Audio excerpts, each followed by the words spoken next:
The morning Cecelia Vance gave away her last bus fare, she had exactly $4.37 to her name, a broken umbrella she had been meaning to throw away for 3 weeks, and a note in her coat pocket from her landlord that she had already read twice, but kept folding and unfolding the way you do with things you are not ready to accept as real. The note said she had until the end of the month. The end of the month was 11 days away. If you're enjoying this story so far, don't forget to hit the like button and subscribe. Drop a comment telling me where in the world you're watching from. I love hearing from you. She had woken up at 5:15 that morning the way she always did, before her daughter Imani stirred in the next room, before the pipes in the building started their morning complaints, before the city outside their third-floor window had fully committed to being awake. She had stood in the kitchen in the dark and made oatmeal from a store-brand packet she had been rationing since Tuesday, and she had divided it into 2 bowls, and she had given Imani the larger portion, and she had told herself the smaller one was enough. Imani was 7 years old and believed completely that her mother could fix anything. She believed this the way children believe in the realness of rain and the reliability of morning, with a faith so total it does not occur to them to examine it. Cecelia carried that belief like something precious and exhausting in equal measure. She had been carrying a great many things for a great many months. It had been 14 months since Marcus was gone. Not gone the way people sometimes mean that word, not absent or disappeared or run off somewhere. Gone the way the word is irreversible.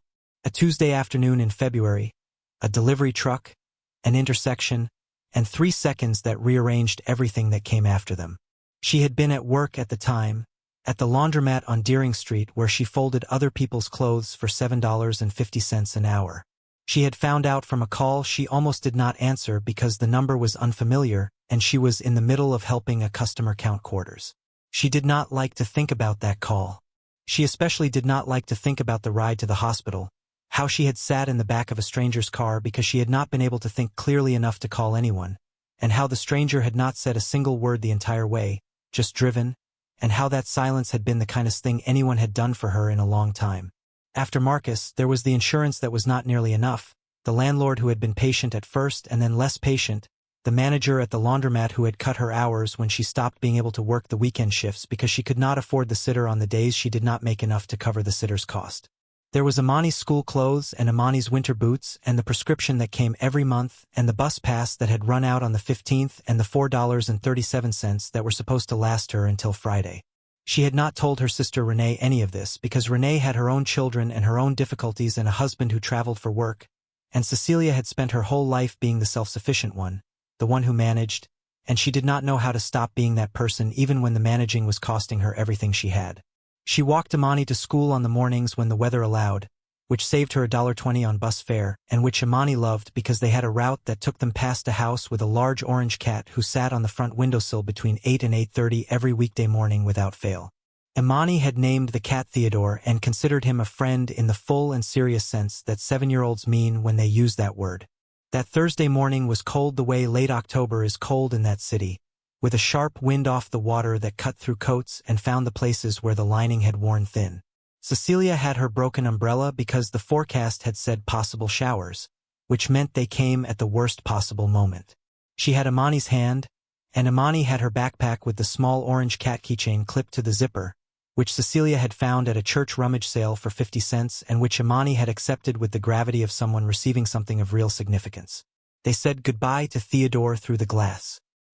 He regarded them with the supreme indifference of a cat entirely at peace with himself, which Imani found charming and Cecelia found, on the harder mornings, oddly comforting.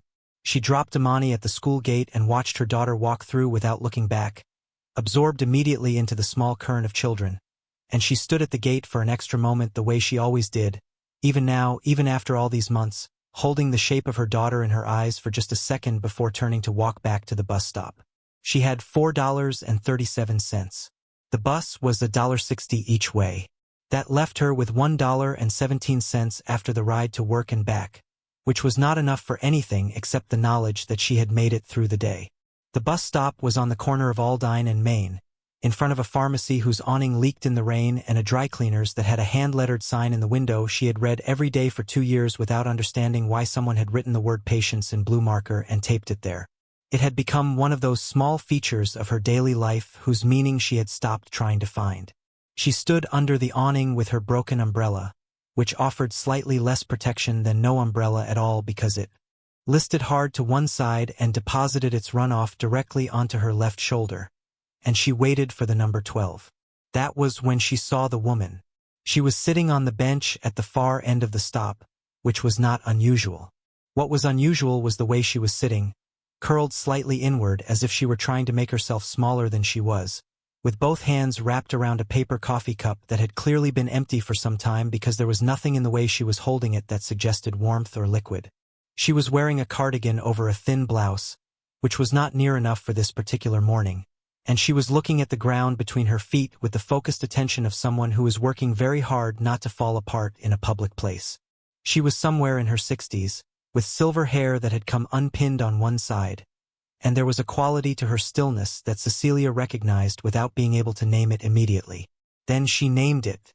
It was the stillness of someone holding everything together by sheer force of will, the specific stillness of a person who is afraid that if they let a single thing loosen, the whole structure will give way. Cecelia had worn that particular stillness herself for 14 months. She looked around. 3 other people at the stop, a man in a delivery uniform scrolling his phone, a teenager with earphones, a woman with a stroller angled toward the street. None of them were looking at the woman on the bench. Cecelia walked to the far end and sat down beside her. She did not know exactly why. Or rather, she knew why the way you sometimes know things without being able to explain them to anyone else. The woman was cold and alone and holding an empty cup and wearing the particular expression that Cecelia had seen in her own mirror enough times to know what it meant. "Excuse me," Cecelia said. "I'm sorry to bother you. Are you all right?" The woman looked up. Her eyes were brown and clear and exhausted in the specific way that does not come from one bad night but from a very long stretch of difficult ones. She looked at Cecelia for a moment as if trying to determine whether the question was genuine or merely polite. "I'm fine," she said. Then, more quietly, "I'm not sure I am. Is there someone I can call for you?" The woman shook her head. "My phone is dead. I've been waiting to meet my son here. We were supposed to meet at 8 and it's already past 8:30. I don't know if he's coming." She looked down at the empty cup. "I don't know if he's coming." The way she said it the second time told Cecelia it was about more than this morning. "I can let you use mine to try him," Cecelia offered. "Thank you. I don't actually have his number memorized. Everything is in the phone." She gave a small, helpless gesture. "I came all the way across town. I haven't eaten since yesterday afternoon." Cecelia was quiet for a moment. She thought about her $4.37. She thought about the bus fare. She thought about the $1.17 that was supposed to last until Friday. There was a corner shop 2 doors down from the bus stop. She went inside and spent $2.15 on a coffee and a wrapped biscuit, leaving herself with $2.22, which was enough for 1 fare, not 2. She brought both things back and held them out. The woman looked at her the way people look when someone does something they were not expecting. "I can't take your money." "You're not taking it. I'm giving it." Cecelia sat back down beside her. "My name is Cecelia." The woman's hands closed around the coffee cup. She was quiet for a moment, and then she said, "My name is Eleanor Marsh." She said it with a precision that suggested the name mattered to her, that she was a person who had always been particular about being known by her full name. Then she opened the biscuit with careful fingers and ate half of it slowly and held the other half as though she was not sure whether she was allowed to eat it all. "Eat the whole thing," Cecelia said. "Please." Eleanor ate. They sat together under the leaking awning while the morning traffic moved past them, and Eleanor told her a little, in the careful way of someone not used to telling a stranger anything at all. Her son lived on this side of the city now. They had been estranged for 2 years. Something she did not explain and Cecelia did not ask about. He had called her last week, the first call in 2 years, and asked her to meet him here at 8 o'clock, said he wanted to talk. She had taken 2 buses to get here. She had gotten here early and waited. It was 8:45 now. "He might still come," Cecelia said. "He might," Eleanor said. "He's done this before, made a plan and then not been able to follow through with it." She looked at the street. "He has a good heart." He gets in his own way. Cecelia thought about people who got in their own way. She thought about Marcus, who had been the opposite, who had always found a path around whatever the obstacle was, until one afternoon in February when the obstacle was a truck and there was no path around at all. She did not say any of this. At 9 o'clock, the number 12 arrived. Cecelia stood up and looked at the bus, and then at Eleanor, who was still holding her coffee in both hands and watching the corner at the end of the block where her son had not appeared. She made the calculation in 3 seconds. She had $2.22. She had spent the cost of the bus fare on coffee and a biscuit. She could take the bus now and be 20 minutes late to work, or she could stay. She did not get on the bus. She sat back down. "You'll miss your bus," Eleanor said. "There's another one in 20 minutes. You don't have to stay." "I know," Cecelia said. They sat there together for 20 more minutes, and the sun did not come, and Cecelia used her remaining $2.22 on her own fare home when the shift ended, which meant she was walking to work that morning, 45 minutes in the wind, with her broken umbrella listing to the left. When the second bus arrived, she helped Eleanor to her feet and walked her to the door and made sure she had a seat near the front. Eleanor held her hand for a moment before letting go. "You didn't have to do any of that," Eleanor said. "I know," Cecelia said again. "I hope he calls you." Eleanor looked at her with those clear, exhausted eyes. "What's your name again? Your full name?" "Cecelia Vance." Eleanor repeated it once, quietly, as though she were memorizing it. Then the bus doors closed, and Cecelia stood on the pavement and watched it pull away into the morning traffic, and she turned and began the 45-minute walk to work. She arrived 28 minutes late, and her manager, a man named Gary who counted things like minutes with a precision he rarely applied to anything else, docked her half an hour from her pay. That was a Thursday.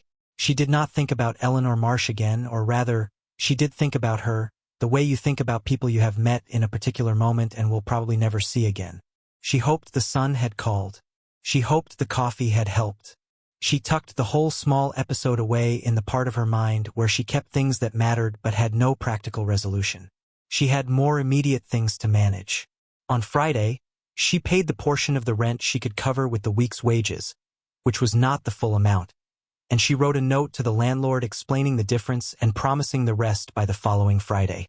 She left it under his door at 7 in the morning when she knew he would not be in the office, which she told herself was not cowardice but practicality, because a conversation conducted with eye contact would be harder than a note, and she was running low on the kind of energy those harder things required.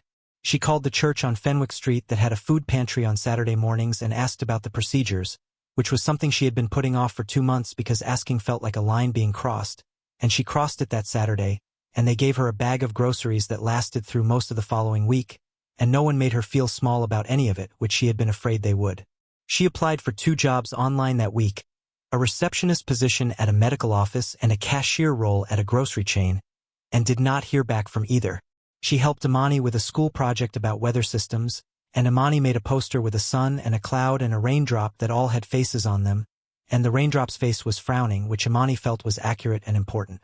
They ate cereal for dinner twice that week, and once Cecelia made pancakes from the pantry flour, and they were not very good pancakes, but Imani said they were the best ones she had ever had, which was not true but was said with such complete conviction that Cecelia had to step into the bathroom for a moment before she could respond properly. She did not tell Imani about the landlord's note. She did not tell anyone about the landlord's note. The weeks moved the way weeks do when you are counting things, bus fares and meal portions and days until the next paycheck, with a particular slow heaviness that is less about time passing and more about the weight of each individual moment. November came in cold and stayed that way. The broken umbrella finally gave out entirely on a Wednesday afternoon when the joint between the handle and the canopy snapped in a way that was clearly irreparable, and she left it in the bin outside the laundromat and walked home in the rain because there was nothing else to do. She called her sister Renee that Sunday evening and they talked for 40 minutes about ordinary things. Renee's children and a television show they both liked and a memory they shared of their mother's cornbread, which had been the best cornbread either of them had ever eaten, and which neither of them had been able to properly replicate. And at the end of the call Renee said, "Are you doing okay, Cece? You sound tired." "I'm always tired," Cecelia said. "That's just how it is. You'd tell me if something was wrong?" Of course, Cecelia said, which was only partially true, and which Renee probably knew, and which neither of them addressed. It was the middle of November, 3 weeks and 2 days after the morning at the bus stop, when Gary told her the laundromat was cutting back to 3 days a week for all part-time staff through January. He said it in the particular way people deliver news they know is bad but have already emotionally processed on the other side of, with a matter-of-fact briskness that is not unkindness exactly but is not kindness either. He handed her the revised schedule and went back to his office. Cecelia stood with the schedule in her hand and looked at the wall for a long moment. 3 days. 3 days was not enough.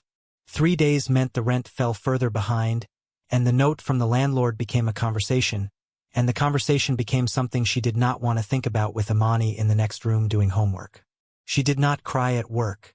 She had a rule about that, which she had maintained without exception for 14 months. She went home and made dinner, chicken from the pantry bag and rice, and helped Imani with her reading, and she sat at the kitchen table after Imani was asleep and looked at the numbers in her notebook, the careful columns she kept because looking at the numbers was something she could control even when the numbers themselves were bad news. They were very bad numbers. She sat with them for a long time. Then she took out a separate piece of paper and wrote down everything she was going to do. She was not someone who allowed herself to sit with a problem without moving toward it. This was a quality that had served her well in most of her life and that currently felt like it was asking more of her than she had to give, but she did it anyway because she did not know how to be any other way. She would call the community assistance office in the morning about emergency rental support. She would go back to the church pantry on Saturday. She would apply for 3 more jobs this week. She would call the manager at the grocery on Franklin Street, where she had worked briefly 5 years ago before Imani was born, and see if there were any shifts going. She would not tell Imani. She put the notebook away and went to bed. She was not asleep when the phone rang at 7:45 the next morning. She was already up, already dressed, already in the kitchen watching the oatmeal. She answered without looking at the number. "Is this Cecelia Vance?" The voice was careful and professional and female. "My name is Patricia Lowell. I'm a legal associate with the firm of Marsh, Bellamy & Cole. I'm calling on behalf of a client who has asked me to make contact with you." Cecilia's first thought was the landlord. Her second thought was something worse. "What is this about?" "I've been asked by my client to arrange a meeting at your earliest convenience. This concerns a matter of personal significance to the client, and she has specifically asked that I confirm this is not a legal matter relating to any action against you. There are no claims or disputes involved. My client simply wishes to speak with you directly." Cecelia set down the oatmeal spoon. "Who is your client?" A brief pause. "Her name is Eleanor Marsh. If you're hooked on this story, make sure to subscribe and turn on notifications so you never miss an upload. Your support means everything and helps me bring you more emotional stories like this one." She sat down in the kitchen chair without quite deciding to. Eleanor Marsh, the woman on the bench, the silver hair, the empty coffee cup, the cardigan that was not enough for the weather. The woman who had looked at her with clear, exhausted eyes and said she was not sure she was all right. Cecelia had spent $2.15, a bus fare, and an hour of a morning she could not afford to spare. "I don't understand," she said. "What does she want to meet about?" "I'm not in a position to share the details of the matter over the phone," Patricia Lowell said. "But I can tell you that my client has asked me to assure you that this is a matter of some urgency, and that it is entirely in your interest to meet. She has asked particularly that you bring no one with you at this stage if you're comfortable with that, and that you know you're free to bring an advisor or representation if you prefer." "I don't have an advisor," Cecelia said. "That's perfectly fine. The meeting can be at our offices, at a location of your choosing, or wherever would make you most comfortable."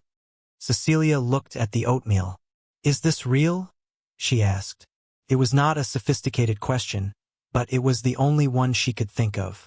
There was a brief pause that was not, she noticed, a pause of offense. It was the pause of someone who understood why the question was being asked. "Yes, Ms. Vance. This is real. My client is very real, and she has been quite particular about reaching you. She agreed to a meeting at the firm's offices on Clement Street the following morning at 10 o'clock, which meant telling Gary she would be late for her Thursday shift, which cost her another docked hour, which she could not afford, which she did anyway. She did not sleep particularly well that night. She told herself several things on the walk from the bus stop to the offices of Marsh, Bellamy, and Cole the next morning. She told herself it was probably a small thing, a formality, a misunderstanding of some kind. She told herself she was not building this into something it was not. She told herself she was completely fine.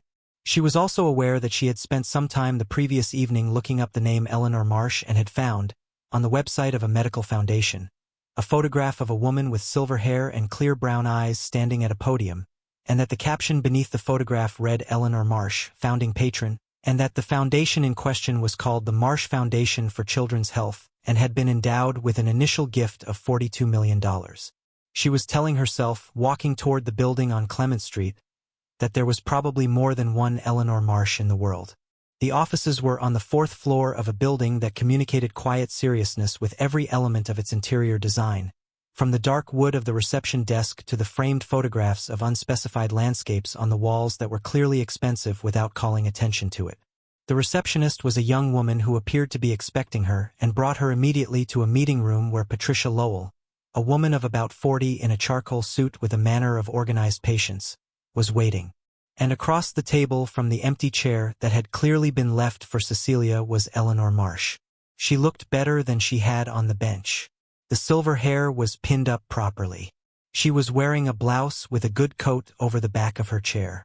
But she had the same eyes, the same clear and exhausted quality to them, and when Cecelia came into the room, Eleanor Marsh straightened in her chair with what Cecelia recognized as the specific posture of someone who has been working up to a difficult thing and has decided they are going to do it regardless.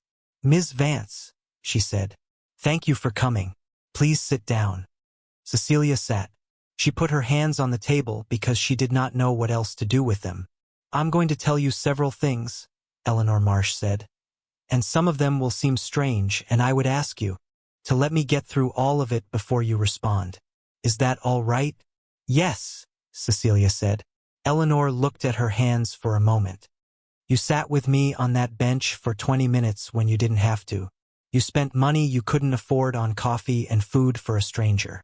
And then you missed your bus and walked to work in the cold, and you didn't make a production of any of it. You just did it." Cecelia said nothing. "I know about the bus fare because I watched you look at the bus and choose to stay. I know about the walk because I asked Patricia to trace the route." Eleanor looked up.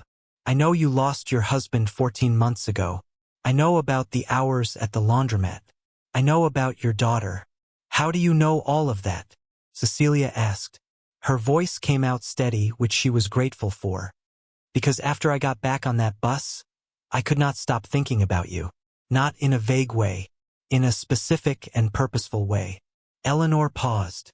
"I have spent the last 20 years of my life giving money to organizations, foundations, causes. Good organizations. Good causes. I have attended dinners and signed checks and sat on boards, and most of the time I have done all of this at a considerable remove from any individual human being who was actually affected by any of it." She was quiet. "And then a woman I had never met spent her last bus fare on a coffee and a biscuit for me and sat with me in the cold for 20 minutes. And I thought about her every single day for the next 3 weeks." Cecelia felt something shift in her chest, slow and careful, like a window being opened. "My son did not come," Eleanor said. "He called that evening and apologized. He is not a bad person. He simply has not found his way yet. We are working on it." A pause. "You asked me to hope," he called. "That stayed with me. A stranger, on the worst morning I had had in a long time, asking me to hope." Cecelia said, "I should have asked your name before you got on the bus." Eleanor almost smiled. "You were too polite for that. You gave me back my dignity and then stepped out of the way." She folded her hands on the table. "I would like to help you, properly and specifically. I am not interested in a gesture. I have enough money that gestures are easy and meaningless. I am interested in something that actually changes the shape of your life." She looked at Cecelia steadily. "But I need to know what that looks like for you. Not what I think it looks like. What you actually need." Cecelia looked at her. She thought about the note from the landlord.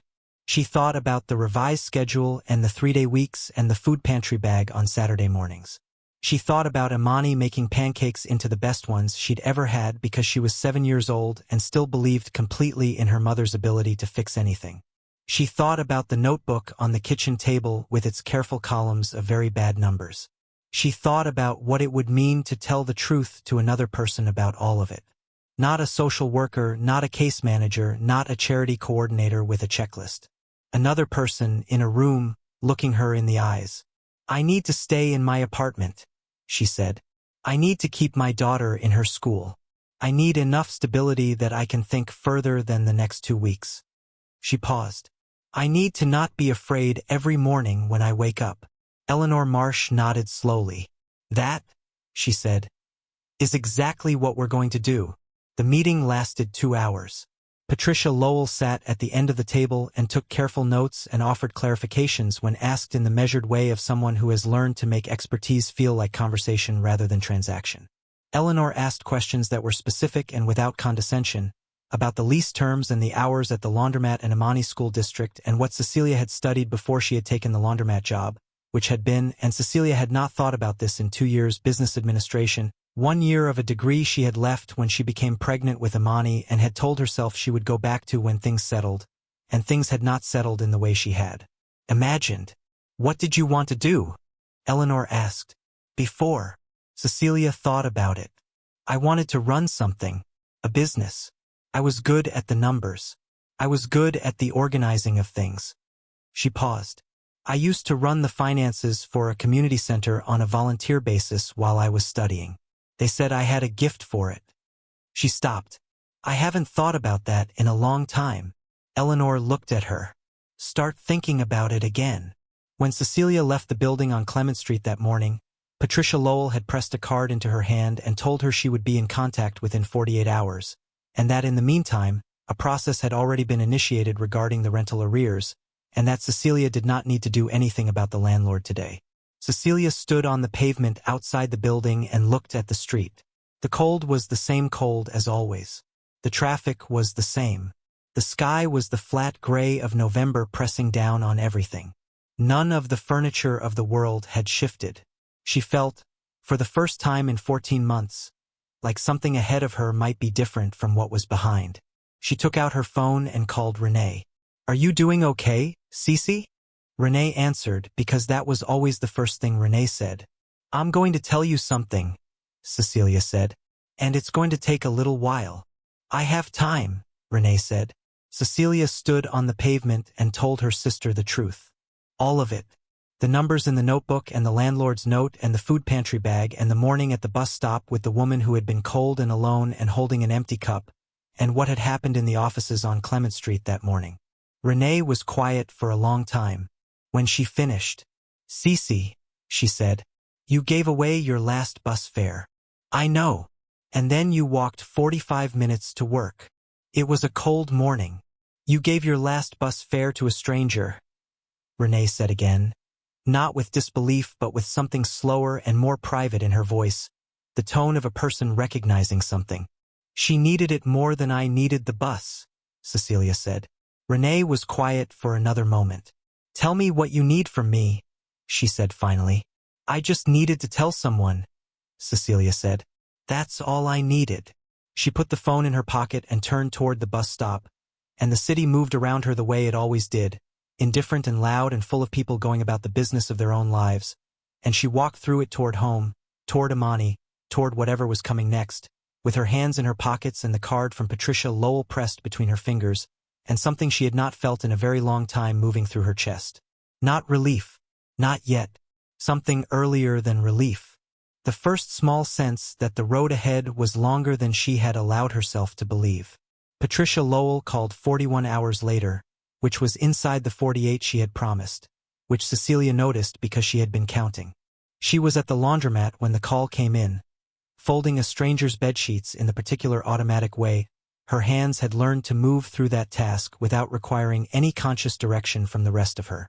She stepped into the back corridor where the sound of the machines was slightly less and pressed the phone against her ear.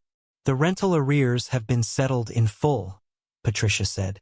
I spoke with your landlord's management office this morning. A payment was processed covering the outstanding balance and the current month. Your lease is secure. Cecelia stood in the corridor with the bedsheet still half folded over her arm. Additionally, Patricia continued, in the tone of someone reading from a careful list, a monthly amount has been arranged to be deposited into an account in your name on the first of each month for the next 12 months. This is not conditional on anything except that you continue to live at your current address and that Imani remains enrolled in her current school. Ms. Marsh's instructions were very specific on that point. She did not want conditions that would feel like oversight. Those two simply preserve the stability she wants you to have. I don't know what to say, Cecelia said. You don't have to say anything to me. Ms. Marsh did ask that I pass along one message from her directly. A brief pause, the sound of paper. She said, you sat with me in the cold for 20 minutes. I intend to sit with you through this. That's all. Cecelia looked at the wall of the back corridor, which was painted a shade of beige that had never been interesting to anyone, and she felt the thing she had been holding together for 14 months shift in a way that was enormous and quiet at the same time, like a glacier moving, like something that has been under pressure for so long that when it finally releases, the release is almost silent. She thanked Patricia Lowell and ended the call and stood in the corridor for another minute, and then she went back out to the folding tables and finished the bedsheets, because there was still work to do and because she was still the same person she had always been, and that person did not leave things half-finished. She told Imani that evening. Not everything, not the full arithmetic of the past several months, because Imani was 7 and certain things were not hers to carry. But she told her that a woman her mother had helped was helping them back, and that they were going to be okay, and that their apartment was not going anywhere. Imani considered this with the seriousness she applied to most information. Like how you helped Mrs. Adeyemi carry her groceries and she gave us the pie? A little like that, Cecelia said. On a bigger scale. What kind of pie? Not a pie this time. That's okay, Imani said, with the philosophical generosity of someone who has not yet decided that pie is the only valid currency of kindness. What did you do to help her? I sat with her when she was having a hard morning, Cecelia said. I made sure she wasn't alone. Imani nodded slowly. That's a good thing to do, she said, in the tone of someone confirming something she has always known but finds it useful to say aloud. People don't like being alone when it's hard. No, Cecelia agreed. They don't. Imani went back to her drawing, which was a cat that was clearly Theodore, rendered in orange crayon with an expression of tremendous dignity. Cecelia watched her for a moment, then went to the kitchen and stood at the window and allowed herself, privately and completely, to cry. Not the controlled, managed kind she had been permitting herself in small doses for 14 months. The real kind. The kind that comes when you have been holding something for so long that the moment it is safe to put it down, your body does not wait for permission. She cried for about 4 minutes. Then she washed her face and made dinner. The following week, Patricia called again. This time the conversation was longer, and the subject was different. Ms. Marsh has asked me to discuss a secondary matter with you, she said. She's interested in supporting you in completing your degree, the business administration program you left. She's spoken with an advisor at the university and there is a re-entry pathway available for students who left in good academic standing, which your records indicate you did. If you're willing, she would like to cover the costs of the remaining coursework and also arrange for a small additional stipend to cover childcare during class hours. Cecelia sat down at the kitchen table.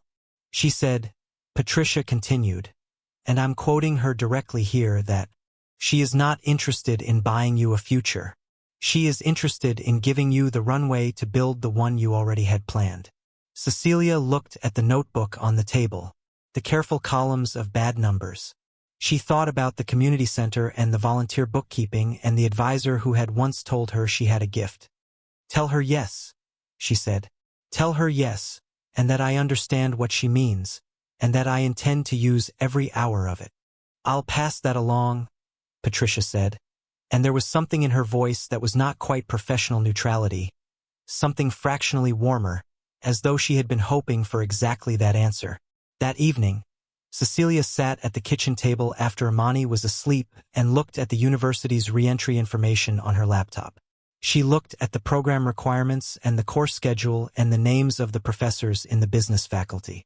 She looked at the timeline for completion, which was 2 years if she carried a reasonable course load, and she thought about what 2 years from now could look like, and she allowed herself to think about it with the full seriousness of someone who has decided that thinking carefully about the future is no longer a luxury she can afford to skip. She had been doing only the next 2 weeks for 14 months. She had forgotten how to think in years. She was going to have to remember. Gary at the laundromat gave her 3 days' notice at the end of November. Not her specifically, he was careful to say. 3 people were being let go from the part-time staff for the duration of the slow season, and he would be in touch in January. And she would of course be the first call he made. He said this with the particular sincerity of a man who believes what he is saying and also will not make that call. Cecelia accepted the news with the composure that had become her most consistent professional quality, and thanked Gary for the heads-up and went home and called Patricia to let her know and to ask whether the timing affected any of the arrangements. Not at all, Patricia said. The monthly amount and the degree program were never contingent on the laundromat. Ms. Marsh anticipated this kind of disruption. She asked me to tell you if this happened that it is a door opening, not one closing. A pause. She also said, and I'm quoting again, that she hopes you'll spend some of the time looking for something that is actually suited to you. Cecelia almost laughed. She's very specific for a person who says she's not interested in oversight. She is. Patricia agreed, in a tone that suggested this was a quality she found simultaneously challenging and admirable. She's also right, more often than is convenient for the people around her. It was the first time Cecelia had heard any warmth in Patricia's professional manner. She filed that away. She registered for 2 courses starting in January. Principles of Financial Management and Organizational Behavior. She told Renee, who immediately announced that she was coming over that weekend to celebrate. An announcement that was non-negotiable and which resulted in Renee arriving on Saturday afternoon with her 2 children and a pot of their mother's sweet potato soup. The recipe for which Renee had finally and after much effort managed to reproduce accurately, and which filled Cecilia's apartment with a smell so specific and so deeply associated with being safe and loved that Imani came running from her bedroom and stood in the kitchen doorway with the expression of someone encountering something they had not known they were missing. "Is that Grandma's soup?" Imani said. "It is," Renee said, setting the pot on the stove with the satisfied authority of a woman who has accomplished something real. "Your grandma taught me, who taught your mama, who will teach you when you are old enough to not let the onions burn." "I am old enough," Imani said with absolute certainty. "You are not," Renee said. "How do you know?" "Because you burned the toast last week," Cecelia said from the other side of the kitchen, and Imani opened her mouth and then closed it again because this was accurate. They ate at the table, all of them, 5 people in an apartment that had been built for 3 and which was, that Saturday evening, exactly the right size for everything it was being asked to hold. Later, after the children were settled in front of a film in Imani's room, Renee sat across from Cecelia with her hands around a mug of tea and said, "Tell me about this woman. The real version, not the version where you're being careful about how much you say." Cecelia told her the real version. She told her about the photograph on the foundation's website, the $42 million endowment, the name on the firm Marsh, Bellamy & Cole, which she had looked up and which was one of the most respected private legal practices in the state. She told Renee about Patricia's careful, measured manner and about Eleanor's specific quality of directness. The way she asked questions that required honest answers and waded through the silences without filling them with easier things. Renee listened without interrupting, which was how Cecelia knew she was taking it seriously. "Do you trust her?" Renee asked when she finished. Cecelia thought about the woman on the bench, the empty cup, the way she had held the biscuit as though she was not sure whether she was allowed to eat it all. "Yes," she said. "Not because of the money, because of how she was on that bench before she knew I was ever going to know who she was." She paused. She was just a person having a terrible morning. She was embarrassed and cold and she didn't want to make a fuss. That's the real person. The rest of it is how she moves through the world. But that's who she is. Renee was quiet for a moment. Then she said, "Marcus would have done the same thing you did. That bus stop." "I know," Cecelia said. "He would have given away his last dollar and then walked home whistling." He would have, Cecelia said, and she smiled, which was the real kind. The kind that lives in the same place as the grief without displacing it. Renee reached across the table and put her hand over Cecilia's. I should have asked better these past months. I should have pushed harder. I wouldn't have told you. I know, but I should have pushed. You're here now, Cecelia said. That's what matters. I'm always here, Renee said, with the particular firmness of a woman correcting a misunderstanding that should never have been allowed to persist. Cecelia held onto that. The months that followed had a different texture to them. Not easy, she was not interested in pretending they were easy. There was still the weight of Marcus's absence, which was not a thing that could be funded or managed or scheduled around. Still the mornings when Imani asked a question that assumed a father and Cecelia had to navigate the answer with the care of someone walking through a room in the dark, knowing the furniture by feel. There was still the adjustment of being a student again at 34, sitting in lecture halls with people who were 10 years younger and who had not yet learned that the world could rearrange itself without warning. But there was also the difference that stability makes in a person's ability to think, the specific cognitive clearing that happens when you are not spending 30% of your mental energy on the arithmetic of survival.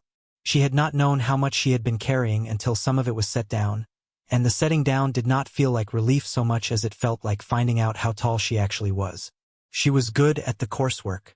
She had always known she would be, but knowing and experiencing are different things, and experiencing it at this particular moment, after this particular stretch of difficulty, carried a meaning it would not have carried at any other time.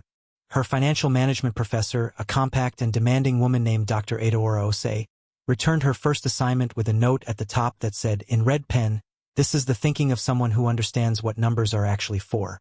Come see me." Cecelia went to see her. Dr. Marsh asked her questions for 40 minutes about her background and her plans and what she understood about the intersection of financial management and community infrastructure. Cecelia answered with the specific directness of someone who had spent the past year managing actual scarcity and knew the difference between theoretical and applied. "I want you in my research methods seminar next semester," Dr. Marsh said at the end of the conversation. "It's a graduate-level class, but I can get you an exemption." "I'm an undergraduate re-entry student," Cecelia said. "I know what you are," Dr. Marsh said. "I'm telling you what I want." Cecelia went home and sat at the kitchen table and wrote it in the notebook. Not in the columns of numbers. On a clean page. Research Methods Seminar. Graduate level. Spring semester. She underlined it once and then closed the notebook and made dinner. In January, she met Eleanor Marsh in person for the second time.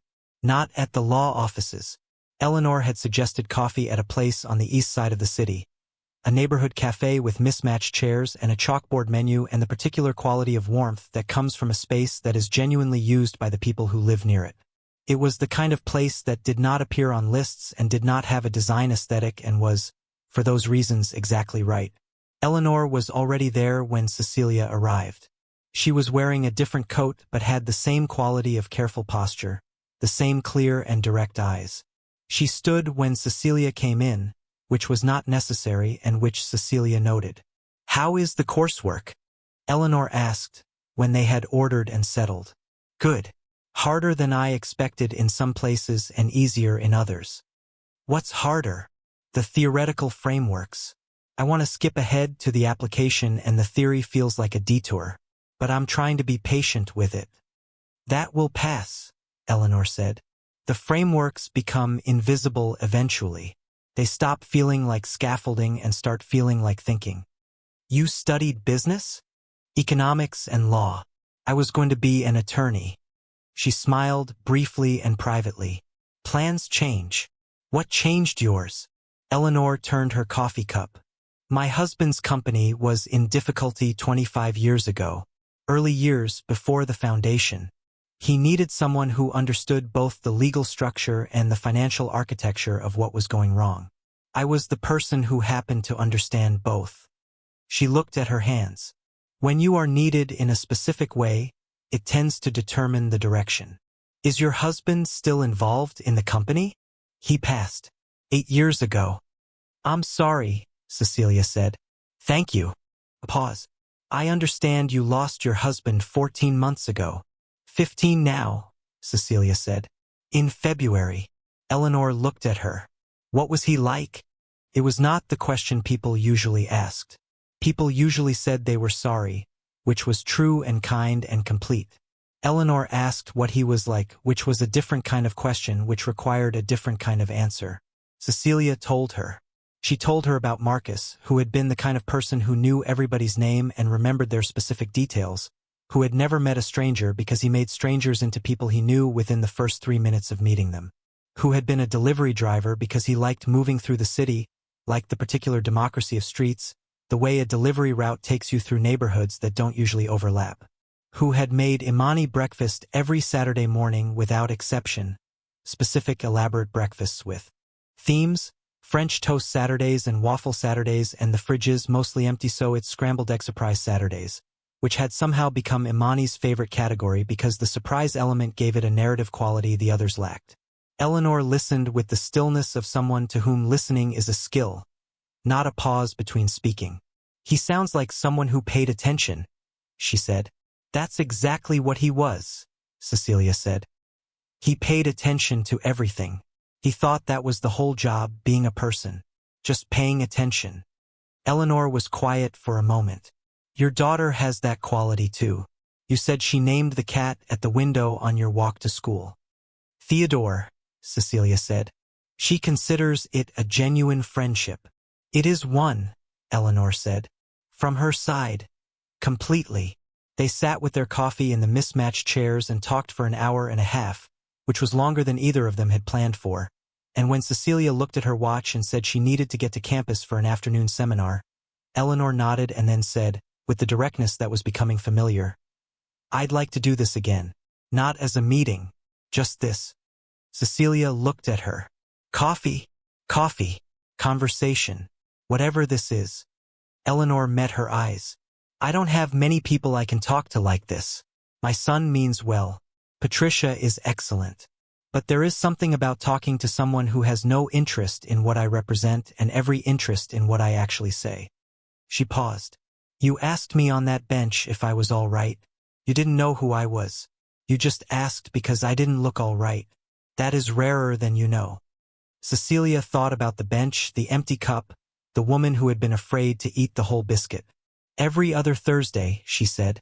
I'm free from noon. I'll come to you if the place is easier. I'll come to you, Eleanor said. I like this neighborhood. They began meeting every other Thursday. It was not a formal arrangement in the sense that nothing was arranged around it, but it was consistent in the way that real things are consistent without needing to be enforced. Eleanor came to the cafe on Imani's side of the city, and they drank coffee and talked about the coursework and about Dr. Osei and about Eleanor's foundation work and about their children, Eleanor's son Daniel, who was trying, genuinely trying, Eleanor believed, to become a person who showed up, and Cecilia's Imani, who had started a campaign to adopt Theodore if his owners ever moved. How would you verify the cat's owners are moving? Eleanor asked. She has a plan, Cecelia said.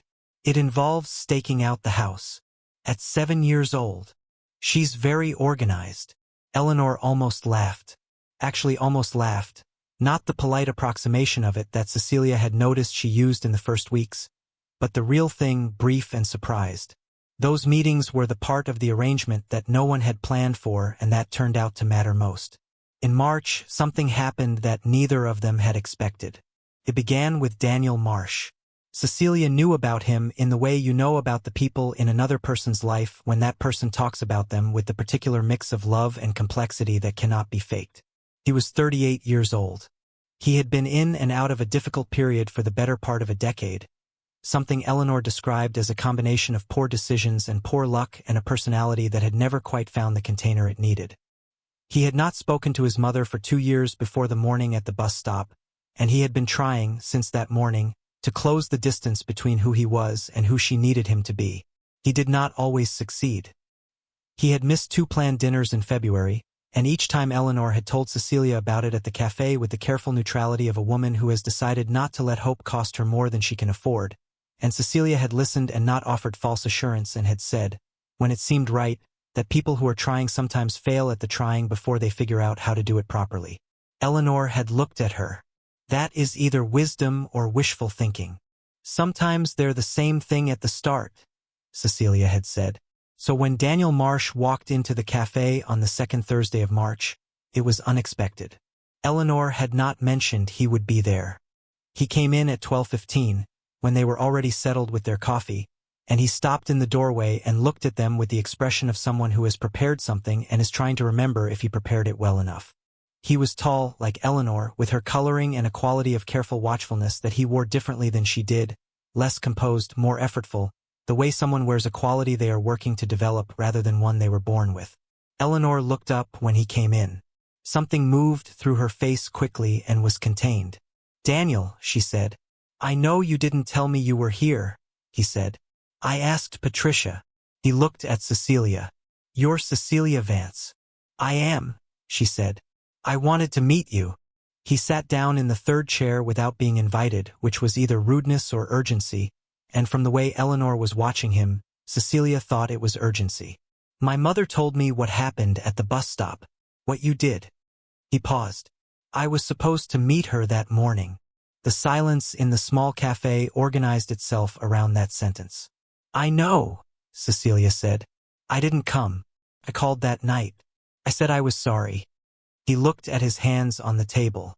"She was sitting on a bench in the cold with an empty coffee cup because I didn't come, and a stranger sat with her and spent money she didn't have on a coffee and a biscuit." He looked up. "I've been thinking about that every day since October." Eleanor was very still. "I've been going to meetings," Daniel said, not to Cecelia now but to his mother. "I have been going to meetings for 4 months. I have not missed one. I have a sponsor. His name is Gerald, and he is extremely relentless, and I find him very annoying, and he is the reason I'm still going." He paused. "I was going to tell you at dinner in February. I wasn't ready both times. I'm ready now." He looked at the table. "I'm sorry, Mom, for the 2 years.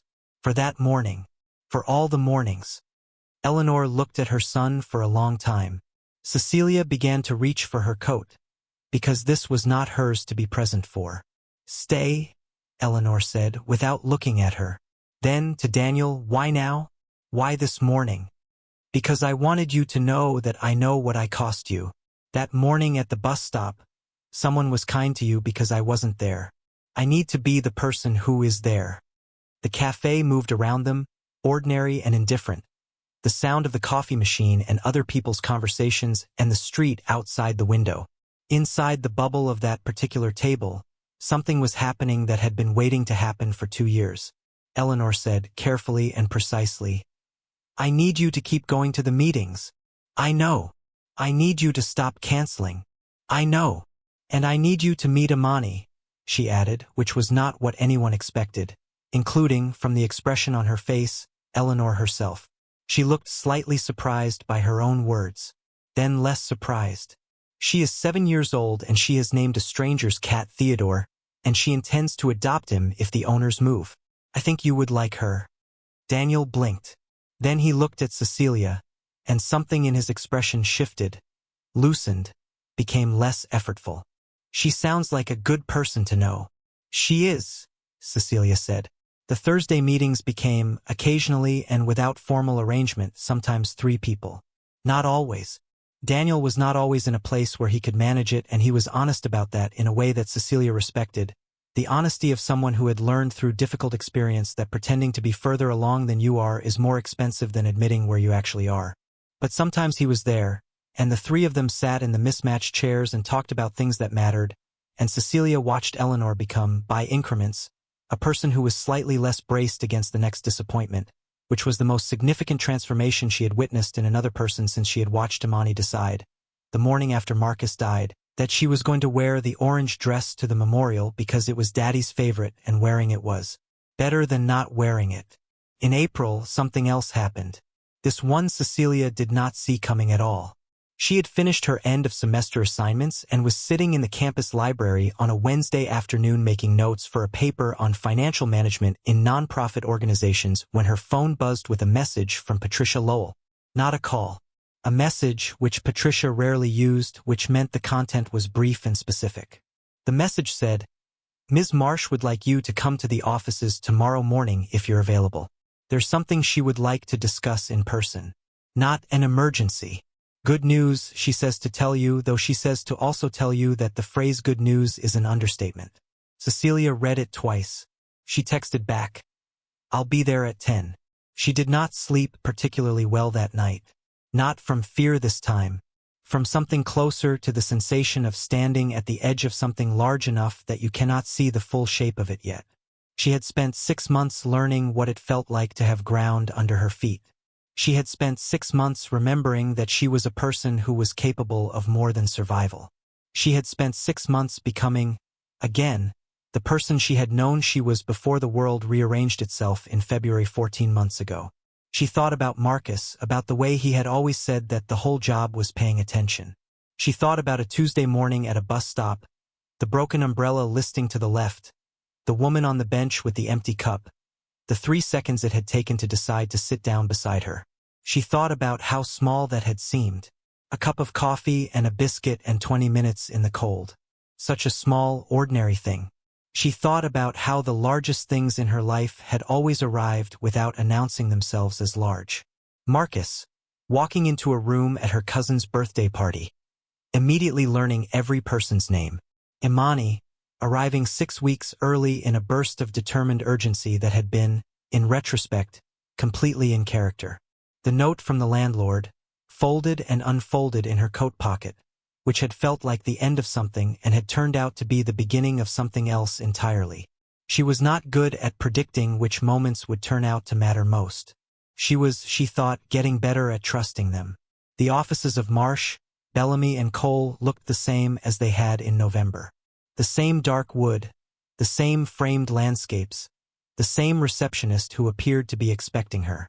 She was brought to a different room this time, a larger one, with a conference table that could have seated 12 and which held, at one end, just Eleanor and Patricia and a third person Cecelia had not met. The third person was a man of about 60 with the particular groomed neatness of a financial professional and a folder in front of him that was noticeably thick. Cecelia, Eleanor said, standing when she came in. Thank you for coming. Please sit. This is Howard Bellamy. He is the financial partner in this firm and he has been working on something I would like to show you.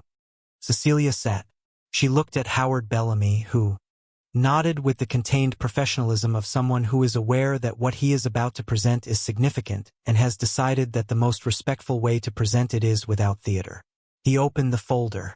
Ms. Marsh, he said, has established a trust in your name and in your daughter Imani's name.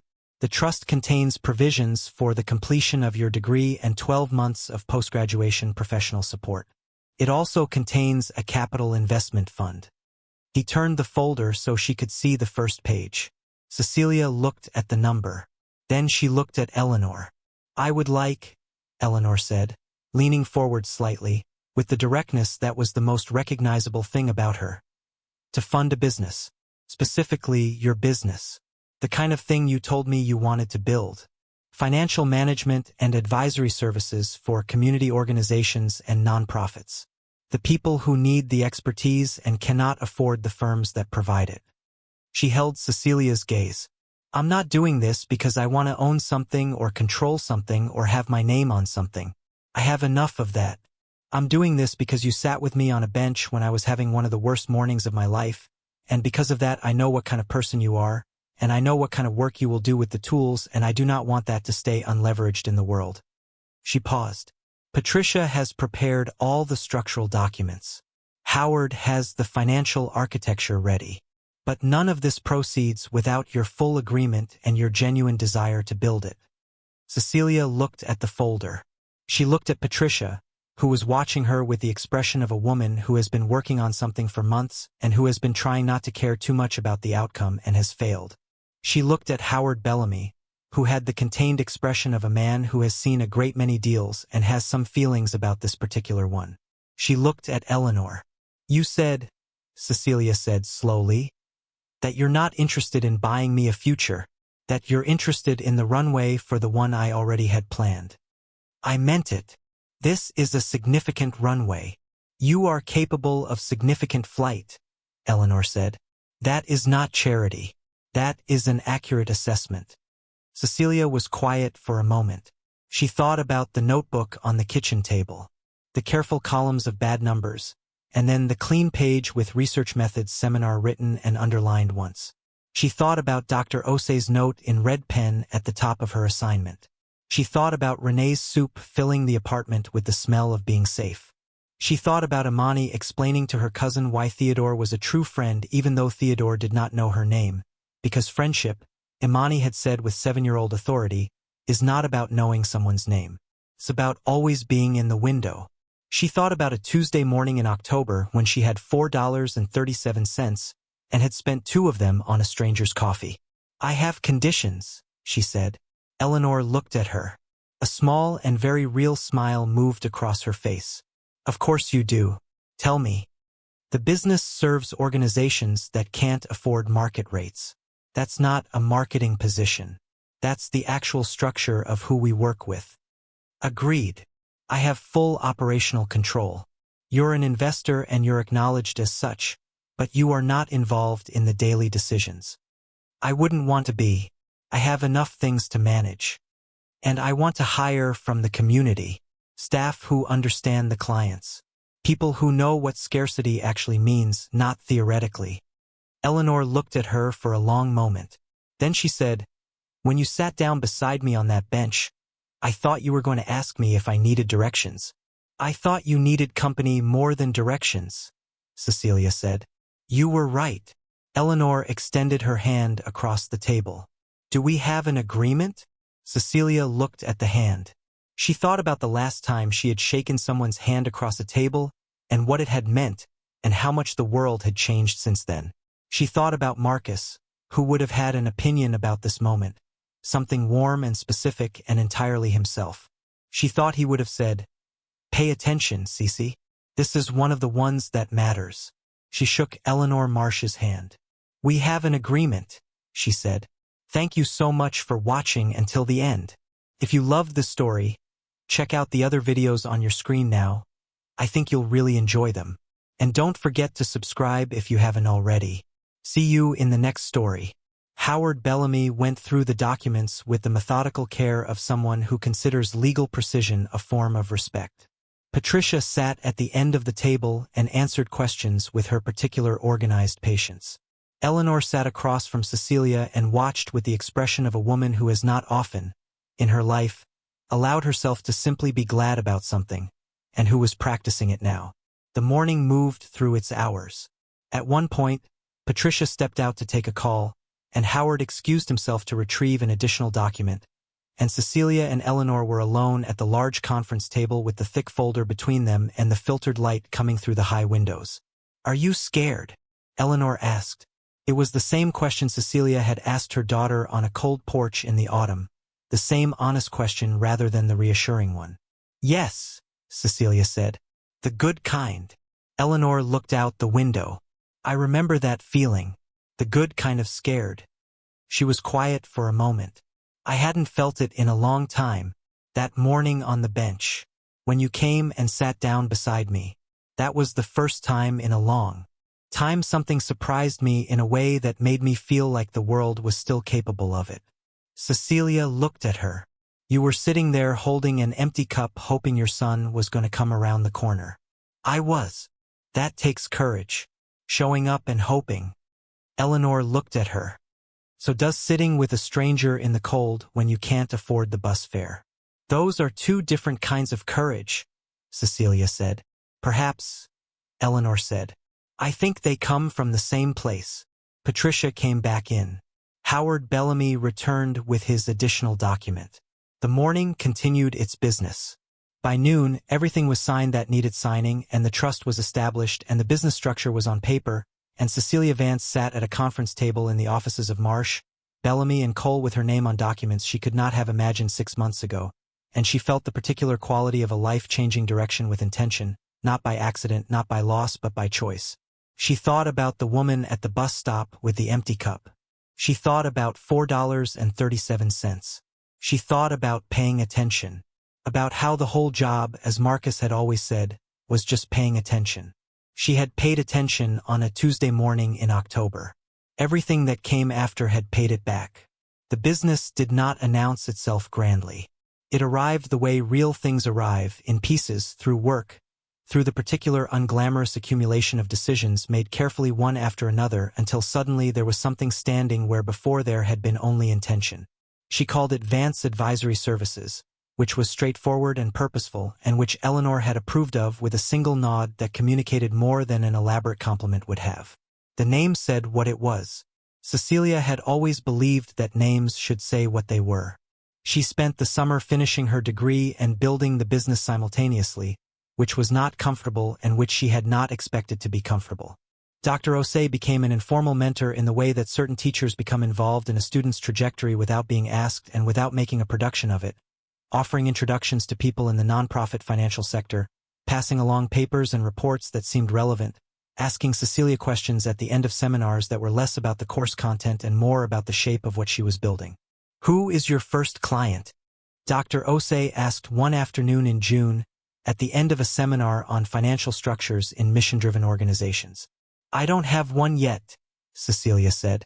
"You have a name and a structure and funding," Dr. Osei said. "You need a first client to prove the model.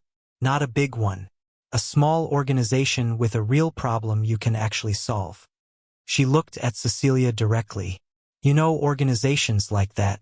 You grew up moving through them. Think about the ones that are struggling with the things you now know how to fix." Cecelia thought about the church on Fenwick Street, whose food pantry had given her a bag of groceries on a Saturday morning when she had been too proud to ask for it for 2 months before she finally did. She thought about the coordinator there, a woman named Sister Agnes who ran the pantry on a budget that was, from the brief conversations they had shared at the distribution table, held together largely by will and creative accounting that Sister Agnes cheerfully described as trusting the Lord and being very careful about the electricity bill. She called Sister Agnes the following Monday. Sister Agnes picked up on the second ring with the efficiency of someone who had learned long ago that phone calls were opportunities and should be treated accordingly. "I remember you," Sister Agnes said, before Cecelia had fully explained herself. "Imani's mother. The little girl who told me my counting system for the produce was inefficient." "She was 7, Cecelia said. "I apologize." "She was right," Sister Agnes said. "I changed it. We waste 30% less now." A pause. "What can I do for you?" Cecelia explained what she was building and what she was offering and what she would need from Sister Agnes in return, which was access to the pantry's financial records, her honest assessment of where the gaps were, and her willingness to let Cecelia present solutions that might require Sister Agnes to do some things differently than she had been doing them for 11 years. Sister Agnes was quiet for a moment. Then she said, "When can you come in?" She went in the following Thursday. She spent 4 hours with the pantry's records, which were kept in a system of binders and notebooks and a spreadsheet that had been created by someone who understood spreadsheets in a different era and had not been significantly updated since. She did not make any comments about what she found that were not directly constructive, because the work that had been done with imperfect tools was still real work and deserved to be seen as such. She came back the following week with a reorganized financial framework, a grant application strategy that identified 7 available grants the pantry had not applied for, and a projected budget that showed how the current level of service could be maintained with 35% less administrative waste. Sister Agnes looked at the documents for a long time. "How much does this cost?" she asked. "A sliding scale based on your operating budget," Cecelia said.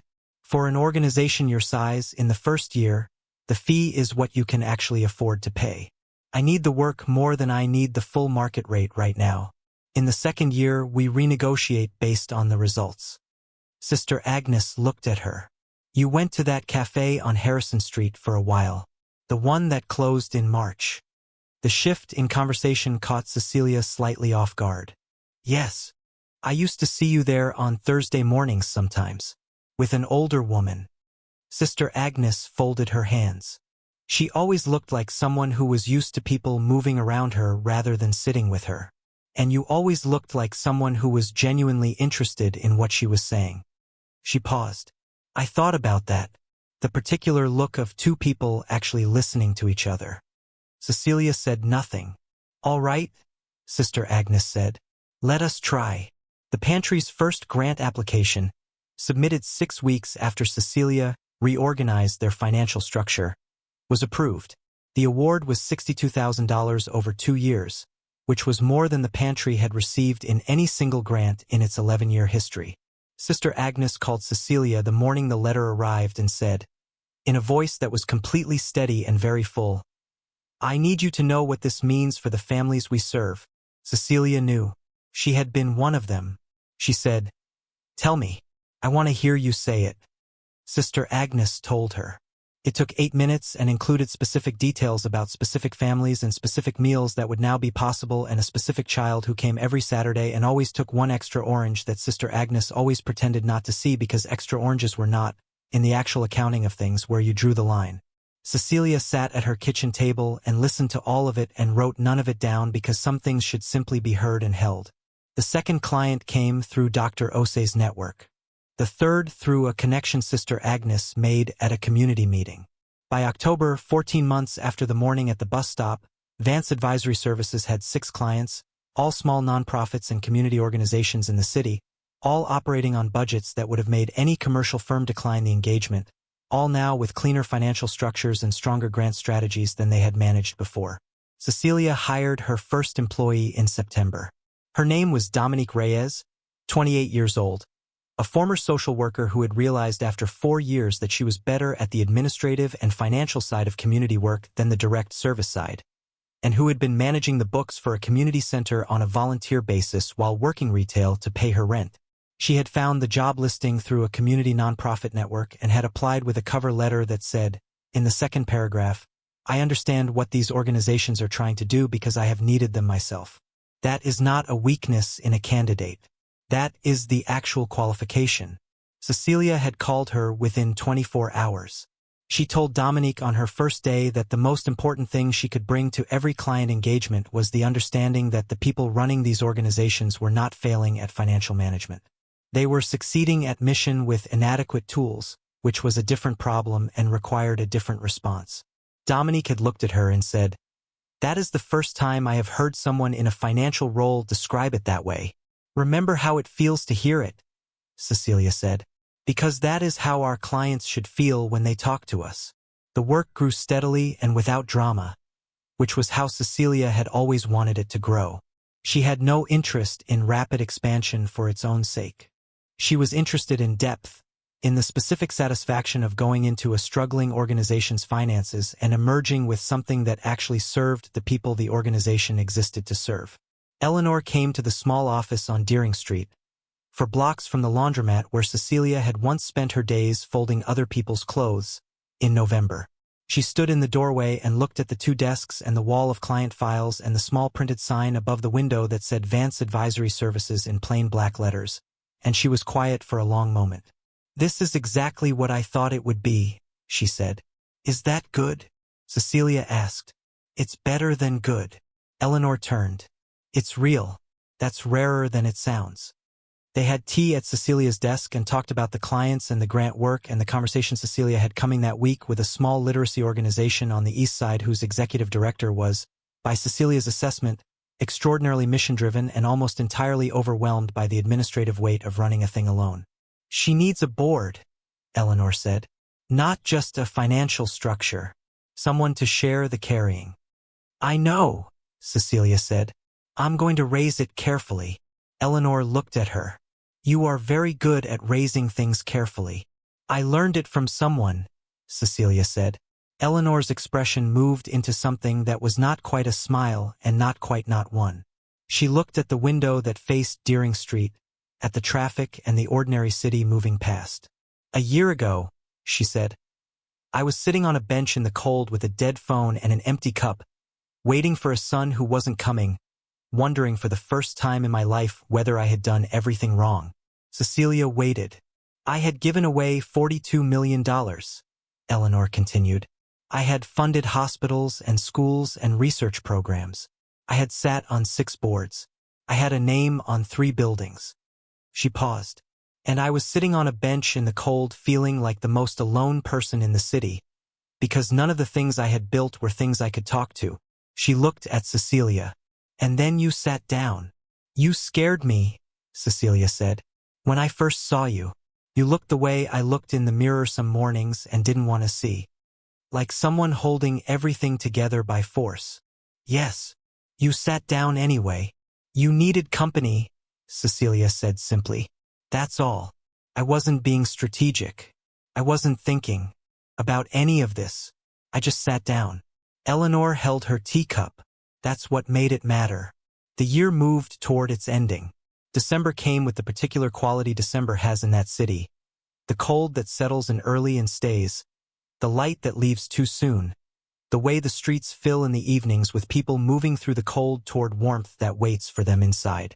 Imani turned 8 in December and had developed a sophisticated theory about Theodore the cat that involved, among other things, the conviction that Theodore remembered them specifically from all the mornings they had passed his window, and that his presence in the window at precisely 8:15 every weekday was not coincidence but communication. What is he communicating? Cecelia had asked. That he sees us, Imani had said, with the certainty of someone who has thought carefully about a thing and arrived at the right answer. That's enough. You don't have to say a lot. You just have to let people know you see them. Cecelia had looked at her daughter for a long moment. Where did you learn that? She asked.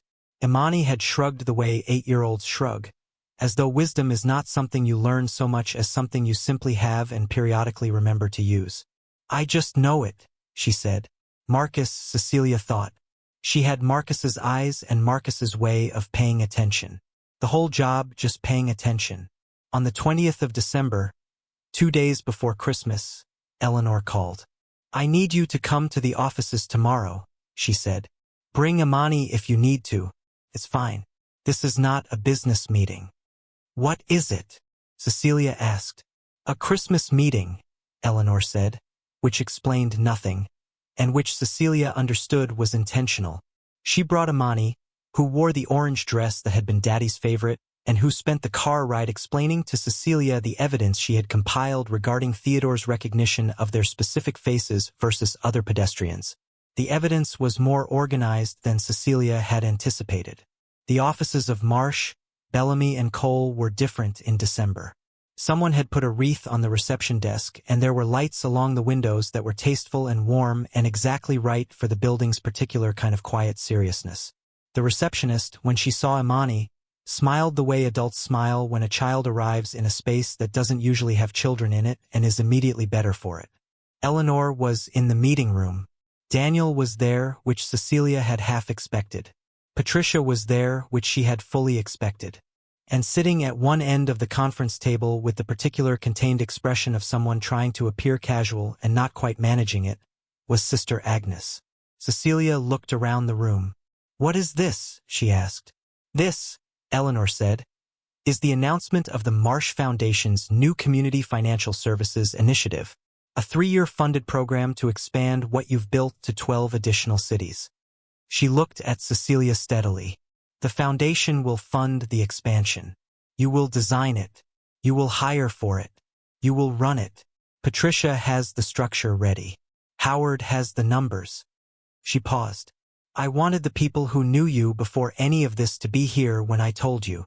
Cecelia looked at Sister Agnes, who was sitting with her hands folded and her expression the exact one she had worn the morning the grant letter arrived, completely steady and very full.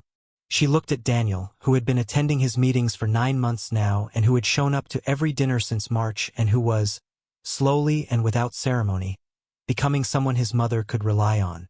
She looked at Patricia, who had called her 41 hours after the first meeting and said the rental arrears had been settled, who had delivered every message and managed every document with the organized patience that Cecelia had come to understand was not detachment but care expressed in a particular register. She looked at Imani, who was still holding Ruth's card and looking around the room with the focused interest of someone cataloging information about a place she has decided is important. She looked at Eleanor. 12 cities, she said. To start, Eleanor said. Cecelia exhaled. It was not a laugh and not a sigh. It was the sound of a person receiving something too large to respond to immediately with the correct words, so letting the breath do it instead. I need to think about the staffing model, she said, which was not what anyone expected her to say, and which made Daniel almost laugh and Patricia make a note and Sister Agnes look at Eleanor with an expression that said, this is the woman you chose and I understand why. Eleanor's expression settled into something that was fully and completely glad. Take your time, she said. We have until February. After the meeting, they walked as a group to a restaurant 3 blocks away that Eleanor had reserved for lunch, which turned out to be the kind of lunch that goes on for 3 hours and loses track of its own occasion and becomes simply people at a table in December, passing dishes and talking about things that matter and things that don't and making no clear distinction between the two. Imani sat between Daniel and Sister Agnes and told Daniel about Theodore in comprehensive detail, and Daniel listened with the genuine interest of someone who had recently learned that listening is not a passive thing but an active and important one. And Sister Agnes contributed the information that there was a cat who visited the pantry loading dock every Tuesday and Thursday whom the volunteers had named Bernard and who had, over 2 years, developed a reliable system for communicating his expectations regarding the distribution of leftover pastries. Theodore and Bernard have similar philosophies, Imani said seriously. All cats do, Sister Agnes said. They have decided that the world is theirs, and they are doing us a courtesy by letting us share it. That's not arrogance, Imani said. That's just confidence. The difference between the two, Sister Agnes said, is one of the most important things you will ever learn. Imani considered this with the seriousness it deserved. Cecelia watched her daughter across the table and felt, without warning, the particular grief that visits on good days, the grief that says he should be here for this, that says look what she is becoming, that says all the days he is not going to see her become it. The grief sat with her for a moment the way it did, fully and without apology, and she let it, because she had learned in 15 months that the grief did not diminish the goodness of the moment it arrived in. It simply meant the moment mattered enough for him to be missed in it. She thought he would have had strong opinions about Bernard the loading dock cat. She thought he would have liked Eleanor's directness and been completely charmed by Sister Agnes and immediately remembered Patricia's name and used it every time he spoke to her. She thought he would have looked at everything laid out on this table, the expansion and the trust and the business on Deering Street and Imani's organized theory of feline recognition, and he would have said, Cece, you paid attention. She raised her glass slightly, privately, in the way of a small salute to someone who is not present and will not be present and whose absence is the permanent context of every good thing that follows. Eleanor, sitting beside her, noticed. She did not say anything. She simply raised her own glass a fraction in the same direction, because Eleanor Marsh, who had been alone on a bench in the cold on a Tuesday morning in October, understood without being told what that gesture was for. The year turned. January arrived with its particular blankness, the way January always does, as if the calendar is offering everyone a page that has not yet been written on. For Cecelia Vance, it held more than it had held in a very long time. The expansion planning consumed most of her professional attention in a way that was demanding and energizing in equal measure, the particular combination that comes when work is genuinely matched to ability. She interviewed prospective staff for the first partner cities, built the training framework Dominique was developing into a program that could be replicated across different organizational contexts, had calls with community leaders in 4 states who spoke about financial management challenges with the specific exhaustion of people who have been trying to solve a structural problem with individual effort. She told each of them the same thing Sister Agnes had heard first. Your organizations are not failing at financial management. You are succeeding at mission with inadequate tools. We are here to fix the tools. Every time she said it, she heard it differently. Not as a professional position but as something she had learned from living. She had succeeded at the mission of keeping Imani safe and warm and believing her mother could fix anything, with completely inadequate tools, for 15 months. She knew what that cost. She knew what it felt like when the tools finally improved. That knowledge was not in her degree and was not in any framework Dr. Osei had ever assigned and could not be purchased or constructed or programmed into any system. It was simply there in the specific way that experience lives in a person, in the hands and the body and the particular directness of eye contact with someone who knows you understand what they are carrying. It was the most valuable thing she brought to the work. It was the thing the bus fare had bought. In February, on the 16th, which was 1 day before the date she did not plan around but could not entirely not think about, Cecelia took Imani to the corner. Not the bench. There was no bench still standing at that exact spot. The bus stop had been moved half a block north in the past year. But she took Imani to the corner of Aldine and Main in the morning before school, and they stood there together in the February cold, and Cecelia told her the whole story. The real version. The $4.37 version. The broken umbrella and the woman on the bench and the empty cup and the $2.15 and the 45-minute walk to work. The phone call from Patricia Lowell. The offices on Clement Street. The trust and the business and the 12 cities. Imani listened with her hands in her coat pockets and her eyes on the corner where the bench had been, and she did not interrupt, and when Cecelia finished she was quiet for a long moment. "You gave away your last bus fare," she said. "I did. Were you scared?" "Not about the bus fare. I was scared about other things." Imani looked at the corner. "Daddy would have done the same thing." "I know," Cecelia said. "Is that why you did it?" Imani asked. "Because of him?" Cecelia thought about it honestly, the way Eleanor had taught her to answer questions that deserved honesty. "Not exactly. I didn't think about him in that moment. I just saw someone who needed company and I sat down." She paused. "But maybe the reason I'm the kind of person who sits down is partly because of him. Because he paid attention and he taught me to pay attention, and when you pay attention you see things that need responding to." Imani nodded slowly. "He's still teaching you things." The sentence landed with the simple, total accuracy that children achieve sometimes without knowing they have aimed at anything. "Yes," Cecelia said. "He is." Imani reached over and took her mother's hand. They stood together at the corner of Aldine and Main in the February cold, the place where one Tuesday morning a woman had sat down next to a stranger on a bench, and the city moved around them. The way it always did, indifferent and full of people and full of moments that were, to everyone passing, perfectly ordinary. "Can we go see Theodore now?" Imani asked. Cecelia looked at her. "We're going to be late for school." "We can be a little late," Imani said, with the authority of someone who has weighed the priorities and reached a defensible conclusion. They walked the route to school the long way, past the house with the large orange cat in the window. Theodore was in his place, exactly as he had been every weekday morning between 8 and 8:30 for as long as either of them had been paying attention. He regarded them through the glass with his customary supreme composure. Imani stopped in front of the window. Theodore looked at her. She looked at him. "He sees us," she said, in the tone of a confirmed hypothesis. "He does," Cecelia agreed. Theodore blinked once, with the slow and deliberate grace of a cat for whom blinking is a considered communication, and turned his attention back to the street. Imani accepted this as the full and complete acknowledgement it was. They walked the rest of the way to school with their hands in their pockets and their breath making small clouds in the February air, and at the gate Imani stopped and looked up at her mother and said, with 8-year-old seriousness that was well on its way to becoming something that would carry her through her whole life, "I want to do what you do. When I'm old enough." "You have time," Cecelia said. "You don't have to decide yet." "I know," Imani said. "But I want to. I want to help the organizations that are doing the mission but need better tools." She said the phrase with the confidence of someone who has been listening carefully and has decided to adopt its precision as her own. "And I want to do it because I understand what it means, not because I read about it."